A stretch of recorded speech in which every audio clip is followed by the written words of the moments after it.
everyone, and welcome to Jack and Cat Adventures. Today we're going to be making no-knead bread. If you're just starting out and wanting to make breads, this is the bread to start with. It's really easy. There's really no hands-on. It's a lot of sitting and waiting for it to rise, okay? So in a large bowl, you're going to put 1.5 cups of warm water. When I say warm, I mean like the temperature of a baby bottle, because you're going to add yeast. And you're going to add 1 packet of instant yeast. You're going to add a 1/2 tablespoon of fine grained salt. Now we're going to mix this until it's mixed really well. Now with the instant yeast, you don't have to bloom it first. It's actually going to bloom while it's rising. So you're not looking for a bloom. You just want this to be dissolved.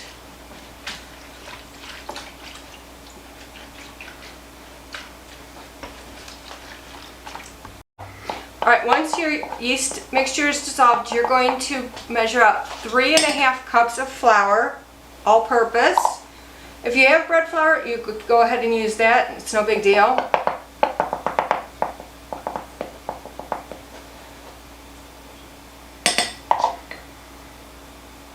Three and a quarter cup.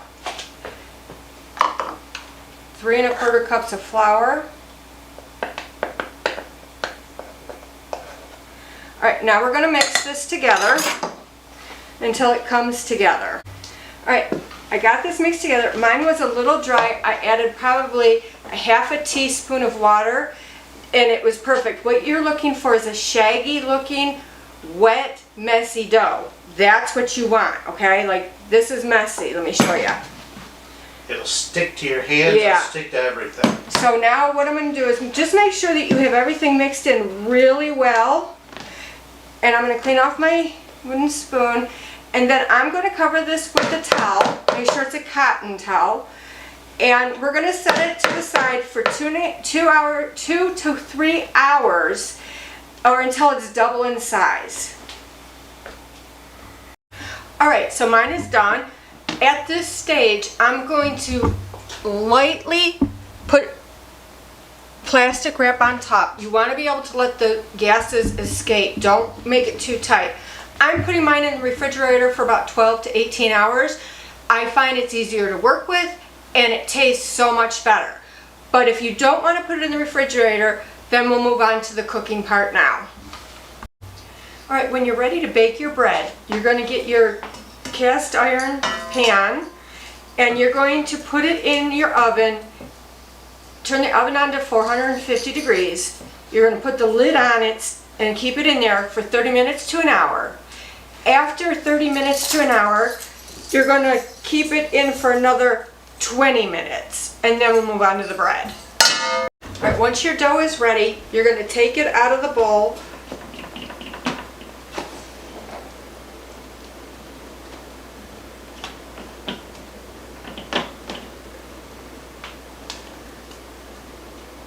Place it on the edge of your floured parchment paper here.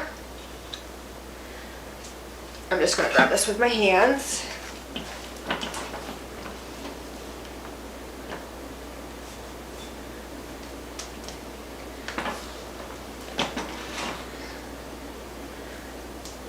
Okay.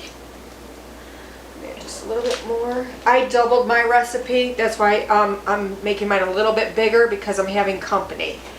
Okay, let me wash my hands real quick.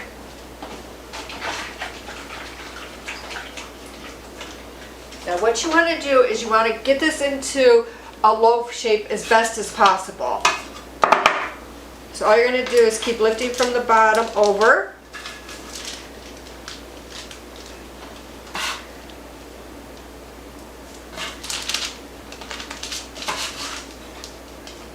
Okay.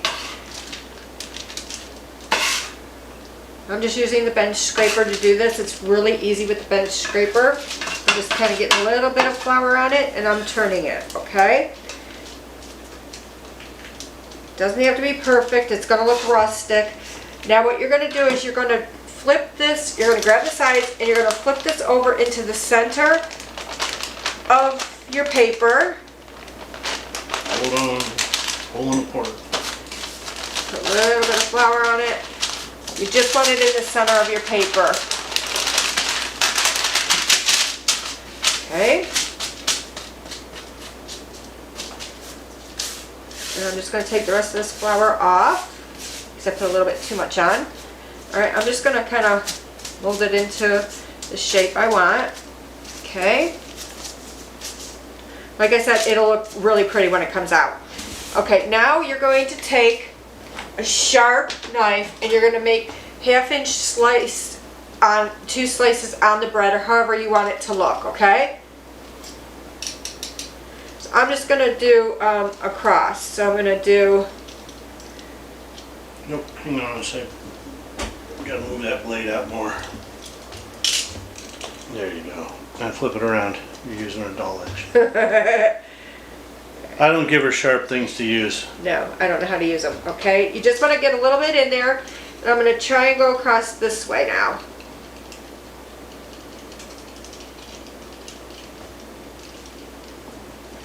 Okay.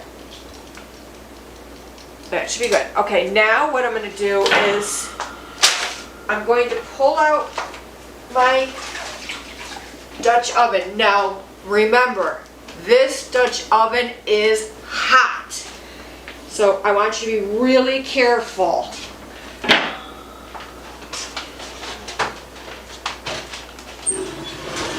Okay, so I pulled it out. What I do is I'm going to put my Dutch oven there, and I'm going to put my lid down here and keep this on your lid. So when you go to grab it, you remember it's hot. Someone didn't remember. Okay, and then all you're going to do is take this and put it into your pot, like so. Don't touch the sides of the pot. I'm not. I'm reminding them. Okay, and then you're going to put your lid back on. You're going to put it in the oven for 35 minutes. At? 450 degrees than what you heated your pot at. Okay. And you're going to put it in for 35 minutes. Now after your 35 minutes, we're going to take the lid off and cook it for another 5 to 10 minutes or until it's nice golden brown. Alright, so here's our finished bread. It looks amazing. It smells delicious. So please like, share, comment, and subscribe. And remember, you do you. Alright, once your bread is nice and golden brown like this, okay, be careful, this pan is really hot. You're going to actually take this out. Nope, that ain't working. Let me, I'm gonna try. Yeah. Hold on, watch out. It ripped down the side. Yeah. No, it ripped here. Yeah, I know. Okay. I'll get that out of the way. Be careful. It's really hot. Okay.